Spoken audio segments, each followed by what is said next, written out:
بسم الله الرحمن الرحيم. اهلا وسهلا مستمع راديو هيتس وحلقه جديده من ساعه كوره مع الثعلب.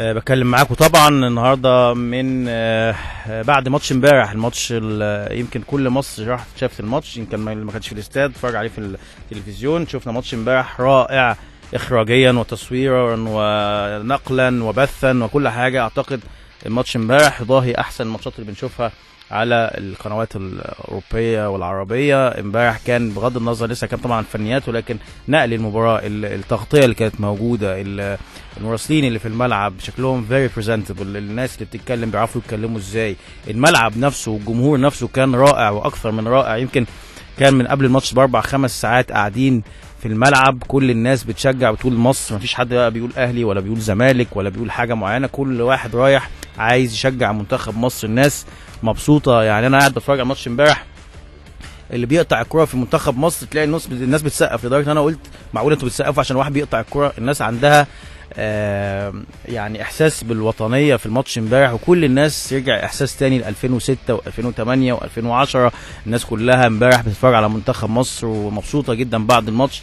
والله العظيم الكره دي هي اللي بتجمع الناس على حب مصر بشكل كبير جدا. الكره هي اللي بتجمع الناس على انها تنتمي الى هذه البلد. يعني مش طبعا مش كوره بس، لكن هي كوره من اهم الاسباب. والله بتخلي ناس كتيره تنسى همومها وتنسى مشاكلها.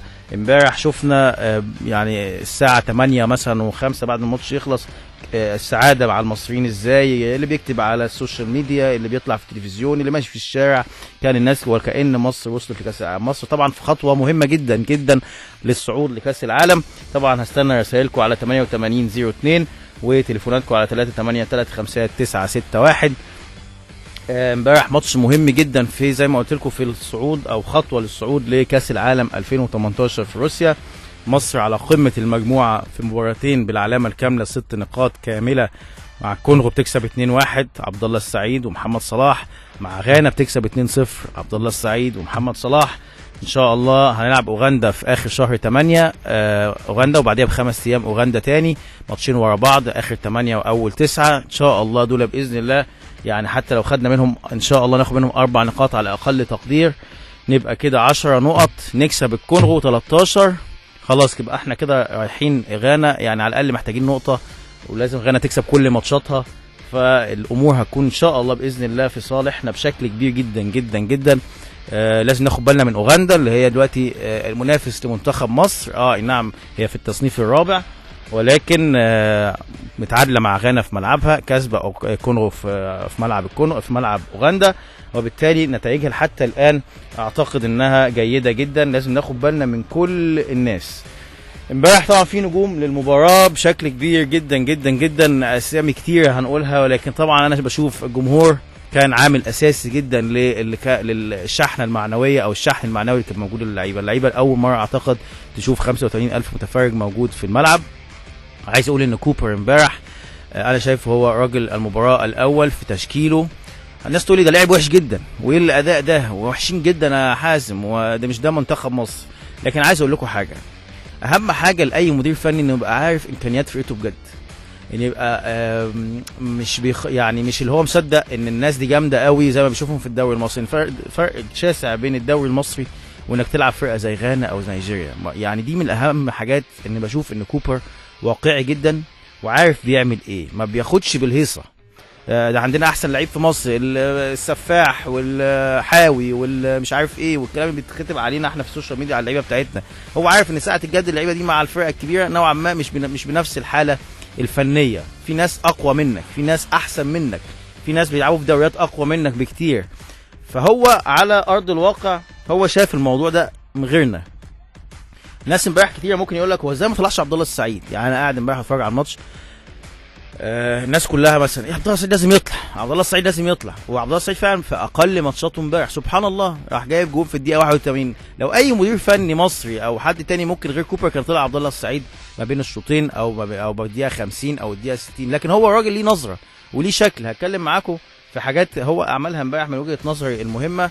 ولكن خلينا اروح لاول تليفون مهم جدا، وواحد راهن على يمكن مستقبله وتاريخه وخبراته باختياره عصام الحضري. عصام الحضري طبعا عايز اقول لكم ان عصام الحضري بيبقى فيه سيناريوهين دايما، ودايما بقول الكلمتين دول محطوطين لعصام الحضري. لو اجاد وده الطبيعي انه يجيد، يا سلام عليك يا حضري انت اسطوره. لكن لو دخل فيه جون حتى لو مش غلطته، يا عصام كفايه كده. ازاي يا كابتن احمد ناجي وقف واحد عنده 43 سنه؟ هم الصفحتين دول موجودين، لو حصل ده هيتكتب ده، لو حصل كده هيتكتب كده. فواحد حط ايده على كفه زي ما بيقولوا، وهو طبعا كابتن احمد ناجي اللي راهن على عصام في ماتش الكونغو، وراهن عليه تاني في ماتش امبارح، ودايما بيكسب الرهان. خلينا نروح للكابتن احمد ناجي. كابتن احمد مساء الخير يا كابتن مصر. والله وشك حلو في الكونغو. يا رب دايما معاكم بقى اوغندا، وان شاء الله هنطلع معاكم الادغال باذن الله. هم بتسلم عليك وتقول لك تعالى كل الماتش. انا جاي. الف مبروك، الف مبروك امبارح. ماتش فوز مهم جدا جدا جدا، يعني خلى الناس عندها امل كبير في كاس العالم. لكن خلينا ناخد الخطوه بخطوتها. كنت لسه بتكلم يا كابتن احمد على الحضري، واحد من اهم نجوم اللقاء امبارح، وزي ما قلت يعني حضرتك راهنت، يعني انا شايف ان انت راهنت بتاريخك وباداء باسلوبك التدريبي، ان انت ممكن الناس تهاجمك لو حصل حاجه، انت اللي هتشيل الليله انت وعصام. هتشيله ازاي تلعب 43 سنه؟ قول لي يعني، وانت بتقول لمستر كوبر عصام هو الاحسن، هو اللي يلعب، كنت شايف ايه عند عصام مختلف عن الاخرين؟ لا هو شويه حاجات يعني. طبعا عصام جاي من اسبوعين وحشين جدا، جاي من اسبوعين في الدوري اسوأ ما يكون. ما خوفكش ده يا كابتن احمد؟ لا خالص، لا بالعكس. يعني انا قعدنا اتكلمنا وقلت له حتى وانت في عز مجدك خدتها من بين رجلك برضه في ملعب حرس الحدود لما كان بيلعب في الاسماعيلي. بتحصل مع يعني احنا يعني استردنا حاجات، ولسه بوفون الاسبوع اللي فات واخدها احسن جون في العالم. فدي مش هو ده المقياس. يعني انت من مباراه الكونغو لحد النهارده اسبوعين ثلاثه مستواك نزل؟ لا طبعا. انت كابتن علي صوتك شويه بس يا كابتن بعد اذن حضرتك، معلش. ايوه كده. يعني جوال كتير في العالم كله لسه بوفون الاسبوع اللي فات واخدها. صح. عادي جدا جدا جدا، محدش هيقلل من قيمه الجون، وانت لسه لاعب الكونغو. بس ده بيحطك، انت عارف احنا عندنا برضو النقد غير يا كابتن احمد، والناس بتبص بشكل مختلف. هيقول لك طب ازاي يعني تحطه هو دخل فيه جونين، يعني ما كانش في احسن حالاته مثلا. انت عارف يا حازم، انت لو بصيت للحاجات دي، لو رديت ودنك للحاجات دي، انت بتبص انت انت فنيت عمرك كله في المهنه دي. انا بقالي 30 سنه في المهنه دي. فيعني عارف مفرداتها، وعارف اتصرف ازاي، وعارف ايه اللي ممكن يحصل. وطبعا انت برضو يعني بتبص في كل الامور اللي حواليك. شريف كان عامل 3 صح جدا. احمد الشناوي كان بعيد شويه، انا جبتهم في التسخين. وده طبعا انا اول مره هقوله، يعني قلت لهم هو الحضري هيلعب قد ايه؟ انتوا الاثنين قدامه في وشه، انتوا الاثنين مستقبل مصر، لازم كلنا ندعم الحضري النهارده ونقف جنبه، عشان هو بعد كده ان شاء الله هيقف جنبكم. صفيت كده الدنيا كده في 3-4 دقايق في التسخين، والولاد ما شاء الله يعني جمال فعلا. الشناوي وشريف متقبلين على البنش كانوا يعني مولعين، هيموتوا. صح شفتهم امبارح. طب عايز اسالك سؤال، الناس كتيره بتقول الفرقه لعبت وحش قوي بس كسبنا، وده مش معناه ان احنا وصل. يعني انت رد حضرتك على الناس اللي بتتكلم في هذا، وده يعني نقطه برضه مثاره بشكل كبير بعد الماتش. انا بقول الفرقه لعبت افضل شيء، لانه صعب يا حازم ان انت تكنترول نجوم زي دول ان هم ينفذوا استراتيجيه بحذافيرها. يعني فيهم نجوم يعني بملايين. صح. محمد صلاح والنني وتريزيجيه والناس يعني، وكلهم عندهم من رمضان، كلهم عندهم من المهارات الفرديه. يعني كل واحد عايز يبدع. يعني لو سبت كل واحد هتلاقيه عايز يعمل دريبل، وعايز يعمل ثرو باص، وعايز مش عارف ايه. انت فاهم طبعا. لكن ان انت يعني تتحكم في ادائهم، فده نجاح فظيع، نجاح غير عادي. وكل واحد ينفذ واجباته الدفاعيه. تلاقي محمد صلاح عند الباك رايت، وتلاقيه نازل مع الزياده بتاعته، وتلاقي تريزيجيه عند الباك ليفت، وتلاقي الناس كلها عامله كومباكت ب 30-35 يارده، وفرقه غانا مش شايفه اي مساحه تخش فيها. بيلعبوا حلو، بينقلوا حلو، بينقلوا الملعب، يا فرحتي. لكن انت عايز ايه؟ انت عايز ايه من ياما كان عندنا حواف كرة القدم وبيقف على الكورة ويتشعلقوا وما بيوصلش. يعني انت في ماتش انت والحكم بيصفر، انت رايح تكسب، صح صفر عليك صفاره مش منطقيه خالص. وعايز اقول لك حاجه يا كابتن احمد، الناس بعد ما كسبنا نيجيريا قال لك لا يا عم نيجيريا ده يعني مش زي الاول. الجزائر مسكوا الجزائر 3-1. 3-1 ايه ده؟ كل هجمه مرتده هو احنا عندنا للاسف جلد الذات، جلد الذات عندنا دايما محدش. احسن فرقه في افريقيا رانكينج نمبر 1. صح الجزائر، لكن طبعا ما فيش تنظيم. لا وفاتح الملعب وفاتح الملعب على نفسه بشكل كبير، والباكين طايرين والارتكاز طايرين احنا عندنا ناس بتحب تجلد الذات، تحب دايما تعزل نفسها، ما اعرفش ليه دايما على طول ما بنرضاش. احنا بقى الميزه كانت في الحزم ان احنا واقعيين صح ودي احسن حاجه فيكم بصراحه، ان انتوا فاصلين نفسكم عن الحاجات دي كلها. وعارف احنا بنشتغل ازاي، و24 ساعه بنشتغل وطول الوقت بنشتغل، وهو ده اللي احنا متفقين عليه. صح، رضا ربنا وتوفيق ربنا الحمد لله. ان شاء الله تفضلوا كده على طول، وتفضلوا فاصلين نفسكم عن اي حاجه ومع نفسكم ومع بعض يا رب ان شاء الله، ونبارك لكم ان شاء الله دايما يا كابتن مصر، والف الف الف مبروك. خلي بالك انت ما فيش غيابات على اي معسكر. لا انا جاي على طول، انا على طول حاجه في اي معسكر لا الصحبه الحلوه ان شاء الله يا كابتن، ربنا يخليك، والف الف مبروك كابتن احمد. شكرا حبيبي، شكرا جزيلا. نروح لتليفون اخر، واحد مهم جدا من احسن لعيبه في مصر ومنتخب مصر، لم يشارك امبارح بشكل كبير ولكن دايما يفضل واحد من اللعيبه المهمه جدا في مصر، مؤمن زكريا. مساء الخير مؤمن. كابتن مؤمن، الو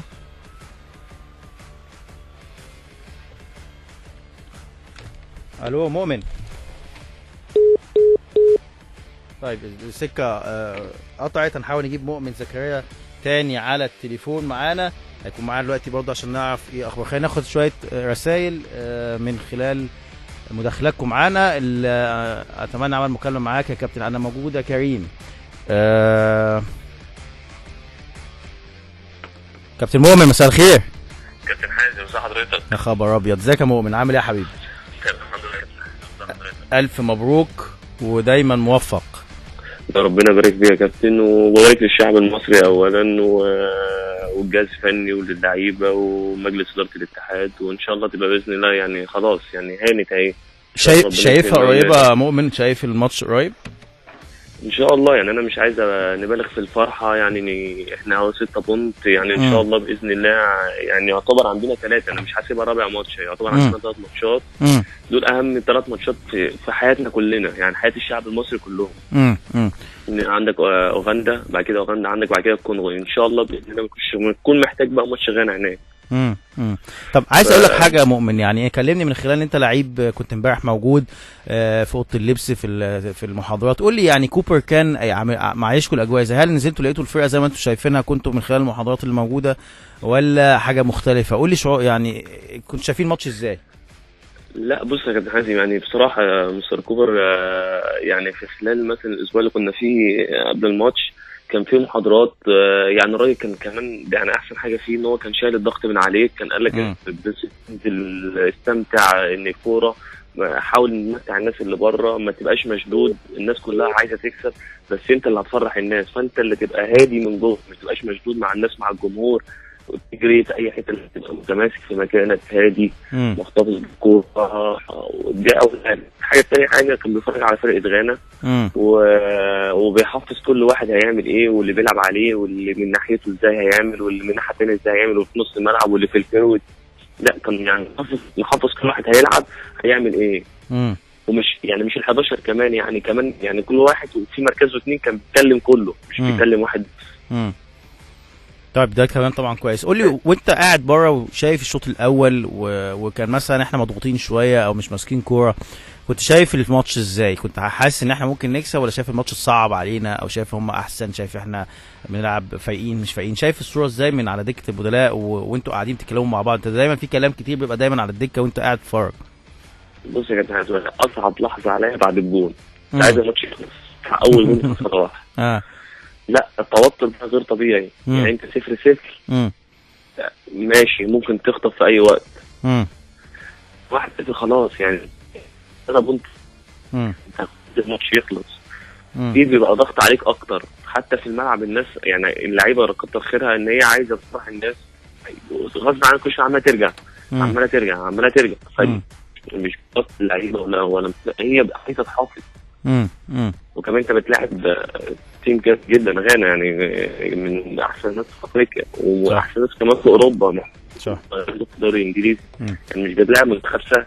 صح. طب شايف مين امبارح نجم اللقاء من وجهه نظرك يا مؤمن؟ انا بصفه عامه شايف مثلا يعني فتحي وحجازي وتريزيجيه. صح. عمل ماتش حلو قوي يعني قوي. يعني بصراحه فوجئت باداء حد فيهم؟ كنت متوقعهم اداء كده ولا فوجئت بحد فيهم ما كنتش متوقع يلعب بالشكل ده؟ لا انا كنت كان كويس، بس الثلاثه دول يعني تحس ان هم يعني تريزيجيه كان بصراحه في الناحيه الهجوميه، فتحي وحجازي كان في الناحيه الدفاعيه بسم الله ما شاء الله عليهم. فربنا يكرمنا باذن الله. كانت خلاص هادي ان شاء الله باذن الله. طيب وعندنا بطوله كده. كابتن مؤمن معايا على التليفون؟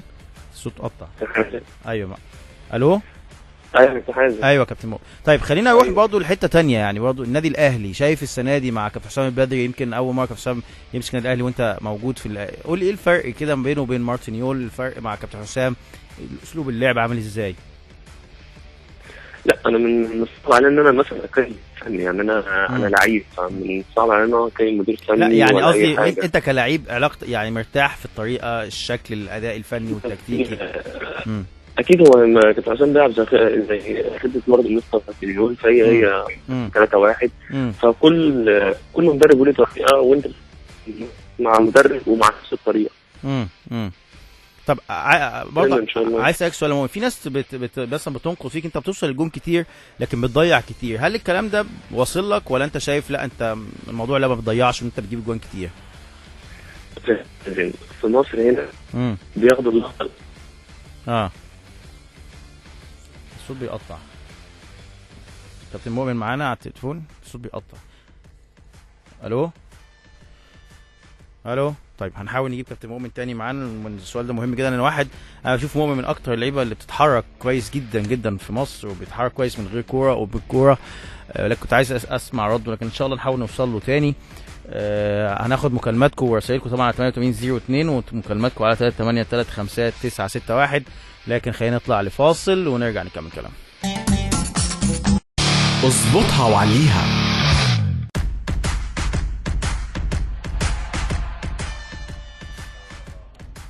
ورجعنا لكم تاني وساعة كورة مع حازم إمام، وبنتكلم عن ماتش امبارح غانا، ماتش مهم جدا جدا، وألف مبروك للمصريين طبعا، وألف مبروك لجهاز الكورة بمنتخب مصر واللعيبة وكل الناس الفرح. في ناس طبعا يقول لك الأداء يا جماعة انتوا بتضحكوا على نفسكم، أداء سيء جدا وممكن تكسب بيه ماتش لكن ما تكسبش بيه مش عارف بطولة أو ما تكسبش بيه حاجة.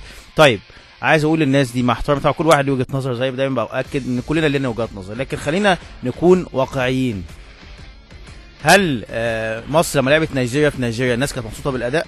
قال لك لا مصر وحش قوي بس كسبنا 1 وجبنا جون بالصدفه. طيب جينا لعبنا نيجيريا هنا كسبنا 1-0 والاداء برضه كان قال لك الاداء سيء، ولكن كسبنا 1. ونيجيريا يا جماعه نيجيريا وحشه قوي، دي مش دي نيجيريا، وهتشوفوا نيجيريا دي عامله ازاي وضايعه وبتاع. ماشي تروح تلعب الكونغو وتكسب 2-1 يقول لك الاداء، بس الاداء وحش يا جماعه جدا، مش ده اداء منتخب مصر. اوكي طيب تكسب غانا امبارح اداء وحش جدا بس بتكسب بالصدفه. طيب نيجيريا بتكسب الجزائر اللي هي احسن فرقه حاليا في افريقيا 3-1، احسن فرقه في افريقيا بتكسبها 3-1. عارفين ليه كسبتها 3-1؟ لان الجزائر بتلعب قدام نيجيريا مفتوحه، تلعب ماتش مفتوح، عايز تلعب كوره زي ما الكباتن او الاساتذه اللي بيقولوا مصر تلعب وحش، عايزين يلعبوا كوره وينبسطوا ويلعبوا كوره ويفتحوا الملعب والكلام ده كله مش. فطبعا فرقه نيجيريا بتلعب بالمنطق، كسبت 3. هو ده يا جماعه اللي بنتكلم فيه حاليا. الكوره مش ان انت تلعب كويس تكسب، لا سيبكم من برشلونه ان دي بتلعب كويس وبتكسب، لكن مش كل الناس عندها جماليات الاداء بتكسب. دايما بقول بصوا على بطوله اوروبا، دايما بطولات اوروبا هي اللي فيها التاكتكس وفيها اللي يعني دايما مرجعيه اللي بيحصل فيها نقله في كره القدم، بتلعب 4-4-2 4-2-3. بتشوفوا الحاجات دي دايما في بطولات اوروبا او كاس عالم، بيبقى في تغير في الشكل التكتيكي في البطولات دي. لما تيجي تبص على بطوله اوروبا مين بيلعب كوره حلو؟ كان اسبانيا طلعت خسرت من ايطاليا، هتلاقي فرنسا، هتلاقي مثلا مين تاني، كرواتيا كانت بتلعب كوره كويس. طيب الناس دي وصلت فين؟ هل البرتغال هي احسن فرقه لعبت في البطوله كوره؟ لا. هل ايسلندا كانت بتلعب احسن فرقه في البطوله كوره؟ لا. هل ويلز كانت بتلعب احسن كوره في البطوله؟ لا. الناس دي بتلعب كرة اللي هي الكرة الواقعية، ان هو بيدافع كويس. يعني دلوقتي اساس انك تكسب انك تكون بتدافع كويس وبتعرف تروح تجيب جون. ما انت ممكن تدافع كويس وتبقى ما عندكش فكرة ما بتعرفش تجيب جوان، فهتفضل دايما الامور سلبية. ولكن المنطق دلوقتي في كرة القدم لما انت ما تبقاش بتعرف تجاري، ما عندكش اللعيبة والادوات انك تجاري اللي قدامك، فانت تقفل الملعب كويس وتحاول تلعب على كرات ثابتة، كرات مرتدة، تمسك كرة تسديد، لان انت مش هتعرف تسيطر على اللقاء. لو فتحت اللقاء وفتحت الماتش هتخسر كتير جدا. فالناس بقت تلعب بالشكل ده، في ناس كتير بدأت تلعب بالشكل ده. ولما بنقعد احنا كمصريين نتفرج على الحاجات دي نقول الله ده ايه ده، بص التكتيك، بص الناس عملت ازاي، بص الواقعيه في الاداء. تعمل كده انت في مصر؟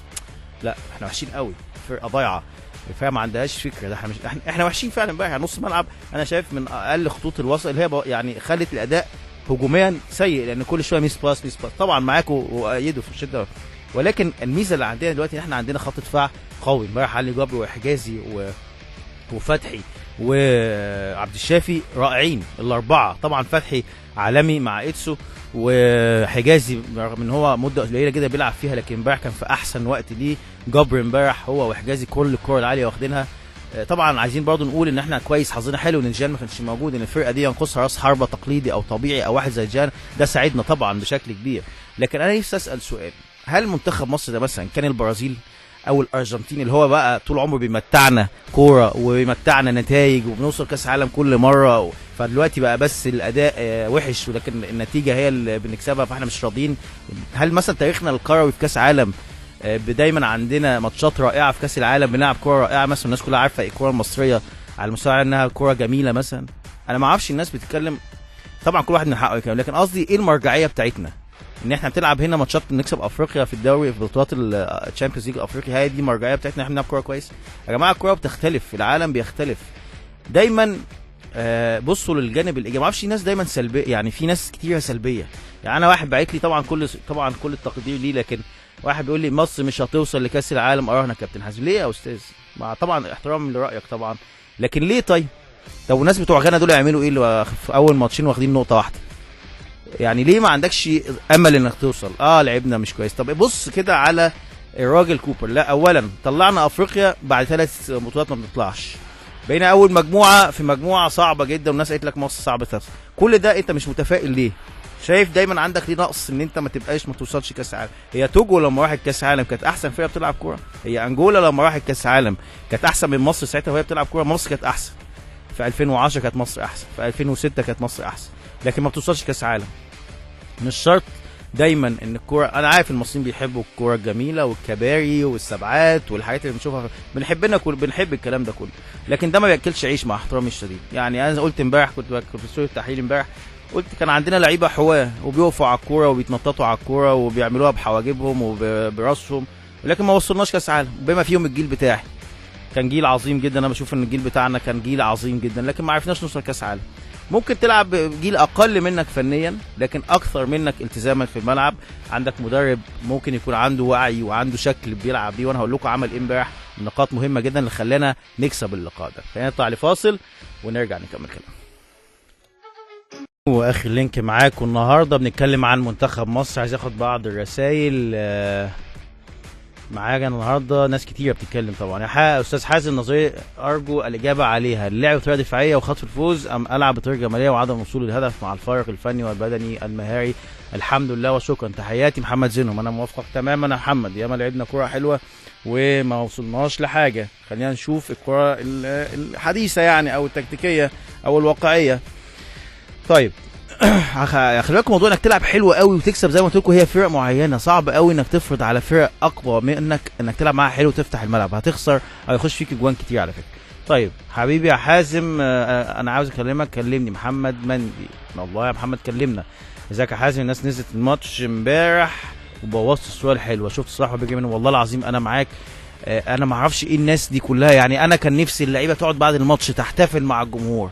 للاسف 50-30 واحد نزلوا الملعب وعمالين يشدوا في اللعيبه ويتصوروا. يا عم سيب الناس تاخد اللحظه، سيب اللعيب ياخد اللقطه دي، تبقى حاجات في الذاكره. عايز يحتفل مع جمهوره، عايز ينبسط، الراجل حضر طالع 50 واحد طالع معاه. نفسي واحد شفت واحد بيعمل عقله جنبه. انت مالك انت ما تسيب الراجل يا اخي يطلع لوحده. واحد تاني عمال يشد في صلاح، واحد بيشد مش عارف في مين.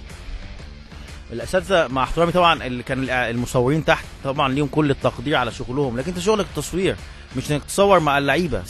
سيبه في الملعب يحتفل، سيب الراجل كوبر يحتفل. كوبر طلع فعلا راح جاري من الملعب، محمد صلاح جري من الملعب عشان 80 واحد بالنسبه دي. يعني امبارح طبعا الماتش عالمي، تصوير رائع، تنظيم اكثر من رائع، ولكن الحته الاخيره دي ما بنعرفش بقى للاسف طبعا مهما مين هي سلوكيات، مهما انت عملت فواصل وعملت، والناس بصراحه امبارح عملوا كل حاجه صح، لكن في كده سلوكيات عندنا كشعب مصري غصب عنك بتروح رايح سايب نفسك ونازل الملعب، مع انك انت طول الماتش ماسك نفسك صح. كمل بقى، خلي الناس تحتفل في الملعب كويس، خلي الدنيا كويسه، خلي اللعيبه تحتفل في الملعب مع زمايلها مع جمهورها، تنبسط. اللحظه دي بتبقى رائعه يعني. انا معاك طبعا بايدك في الصوره دي. ده طبعا من اهم الحاجات اللي احنا بنتكلم عليها. طيب خلينا ناخد واحد من اهم الناس اللي كانت موجوده امبارح، يمكن شغله بيبان في الملعب مش كلاعب كوره ولكن كمدرب طبعا لمنتخب مصر وكمحلل فني لمنتخب مصر. والحاجات اللي شفناها امبارح ده على فكره مش بالصدفه، التغييرات اللي في الملعب، وجود احمد فتحي مكان عمر جابر، تغيير بين الشوطين، الحاجات دي كلها نتيجه الناس دي شغاله على سيستم وشغاله على صور وشغاله على فيديوهات وتقطيع، حاجات مهمه جدا هيقولها لنا طبعا كابتن محمود فايز معانا المدرب العام والمحلل الفني. محمود مساء الخير والف مبروك. النور يا كابتن حازم، الف مبروك عليك والف مبروك على مصر كلها. الحمد لله. امبارح شفتك بعد الماتش واخد عصام الحضري سبرنت وانت وهو وفرحه عارمه بعد الماتش. والله جاي بياخدني بيقول لي طب ينفع اطلع في العارضه، يعني اللي هو يعني مش عارف اقول ايه. طبعا افرح، اعمل اللي انت عايزه، تستحق. والحمد لله يعني الحمد لله طبعا كنا فرحانين كلنا الحمد لله، كلنا تعبنا يعني طبعا من اللعيبه للجهاز الفني كلنا الحمد لله. الناس يمكن بتشوف اللقطه الاخيره يا محمود لكن ما بتشوفش انتوا بتحضروا ازاي، يعني ما بتشوفش انت قاعد بالك قد ايه، مستر كوبر، فانتا، اسامه، يعني كابتن احمد ناجي، يعني بيشوفوا 90 دقيقه بس. لكن قول لي بقى يعني عشان تطلع 90 دقيقه بالشكل ده بتعملوا ايه؟ بقالكم قد ايه بتتفرجوا على غانا؟ شايفين ازاي؟ عملتوا ايه قبل الماتش؟ والله طبعا احنا من ساعه القرعه بدانا نشتغل على فرقه الكونغو. طبعا الاول نجيب الماتيريال بتاعتها، الماتشات اخر مثلا بنشتغل على اخر 6 ماتشات تقريبا من كل منتخب هنواجهه، فاخر 6 ماتشات لغانا، اخر 6 ماتشات للكونغو، اوغندا نفس الكلام. ونبدا نجمع كل الداتا عن اللعيبه بتاعتهم، بيلعبوا فين واماكنهم في الانديه بتاعتهم، واماكنهم لما بيروحوا منتخباتهم بيلعبوا ازاي. ونبدا طبعا نحط السيناريو اللي هم ممكن يلعبوا بيه او الشكل اللي هم يلعبوا بيه وتحركاتهم، ونبدا احنا نحط علينا احنا بقى نبدا هنواجه ده ازاي وهنلعب عليه ازاي، ونختار اللعيبه بتاعتنا كل لعيب المناسب. وده اخترنا مثلا كان ربنا وفقنا في احمد فتحي امبارح، جبنا احمد فتحي نبدا نقول له انت الاوبشنز اللي ممكن تلعب قصادك اتشيمبونج مثلا لعيب سريع لعيب كذا، فنبقى نديله الاوبشنز اللي ممكن تلعب. ممكن اتسو يلعب هو ناحيتك، فاحمد فتحي يبقى حافظ اوريدي اتسو هيعمل ايه، يعني هو اتسو بيتحرك ازاي، بيتحرك مثلا رجليه الشمال قويه جدا، لو دخل من اليمين يروح شايط بالشمال، او لو دخل بالشمال اوفرات كويسه جدا. فالحمد لله عندنا لعيبه اذكياء واللعيبه تكتيكيا حتى الحمد لله بفضل من ربنا، يعني تكتيكيا اللعيبه كويسين جدا، بس انت اديهم الفرصه اشتغل معاهم وكرر لهم وكده هتلاقي اللعيبه الحمد لله بيأدي بشكل كويس. شفنا 90 دقيقه اعتقد تكتيكيه بشكل عالي جدا. ناس فعلا زي ما حضرتك بتقول بتشوف اللقطه الاخيره او الكره وهي داخله الجول، عشان الكره تدخل وهي داخله الجول، عشان تريزيجيه مثلا يروح بيعدي من الحته دي، في ديفندرات بتقفل وراه، في باك بيرحل، في حاجات كتيره جدا اللعيبه نفسها مركزه قوي انها بتعملها بشغلهم بمجهودهم بتعبهم. والحقيقه هي منظومه، هي تفاصيل صغيره كانت محطوطه جنب بعضيها عشان في الاخر الصوره دي تطلع. لو عنصر منها اتشال هو ده اللي ممكن ينزلك النتيجه. طيب الناس برضو يعني عندها تساؤلات يا فايز، يمكن معايا هنا على الراديو الناس تبعت مسجات، هو يعني عايزين مصر تلعب كوره احسن شويه.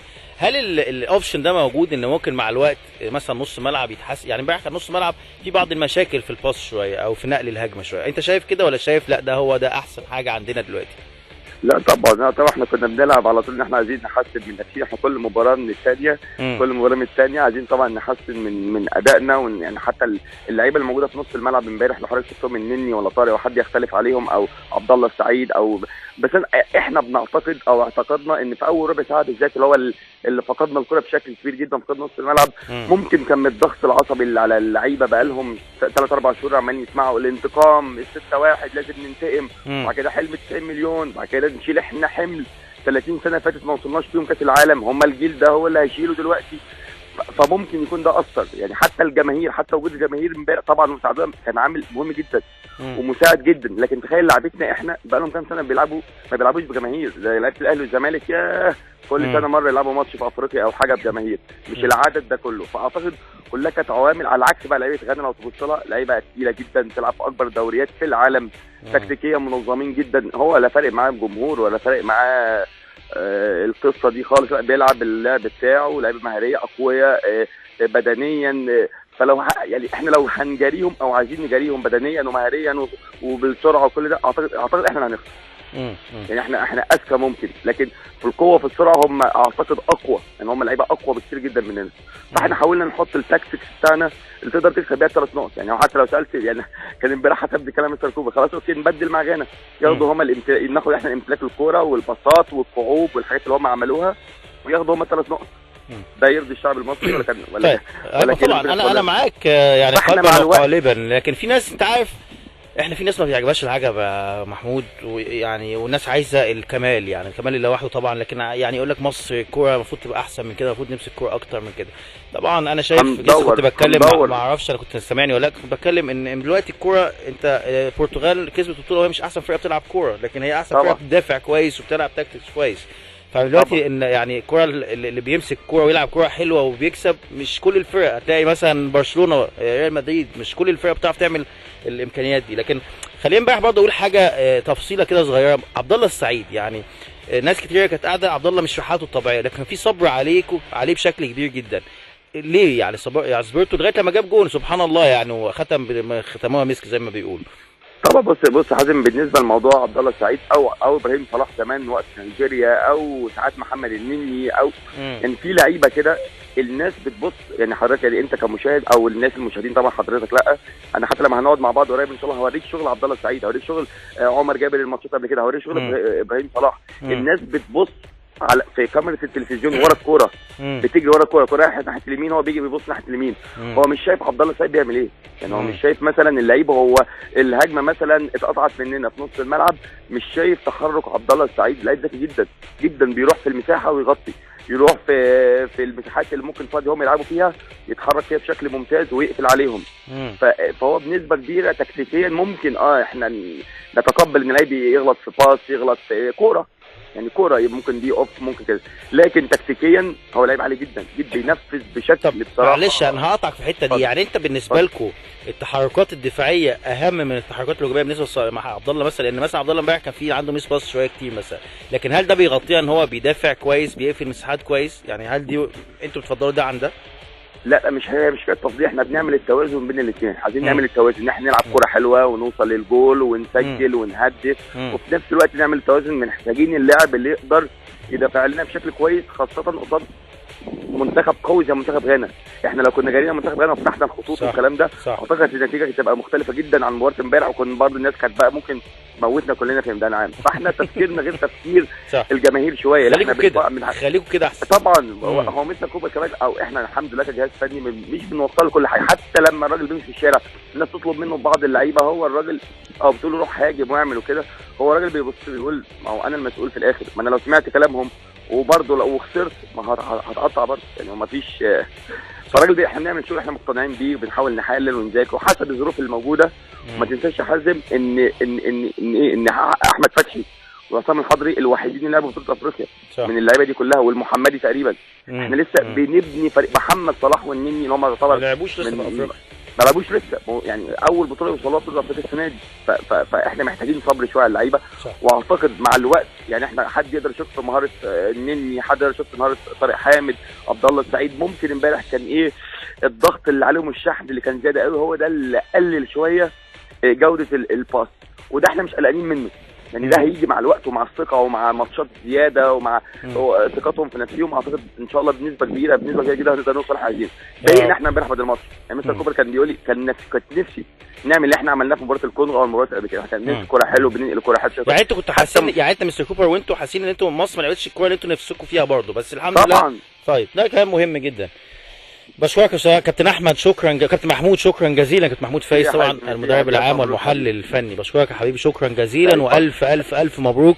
ودايما امشوا بدماغكم، مالكوش دعوه بينا احنا الناس اللي بتتكلم، انتوا دماغكم موديانا لافريقيا بعد 3 بطولات، دماغكم موديانا لبطل مجموعه حتى الان، فوز بره وجوه ملعبنا. بشكرك يا محمود شكرا جزيلا. كابتن محمود فايز كان معانا على اللقاء الجميل ده. زي ما قلت لكم بشكر طبعا كل الناس. عايز اقول حاجه بس قبل ما انهي كده، لو انتوا علبنا الايه امبارح ومصر لعبت زي غانا والنتيجه 2-0 لغانا، كنتوا هتقولوا ايه؟ كنتوا هتقولوا برافو على مصر، ولا كنتوا هتقطعوا وتقولوا يا ريتنا كنا لعبنا وحش وكسبنا؟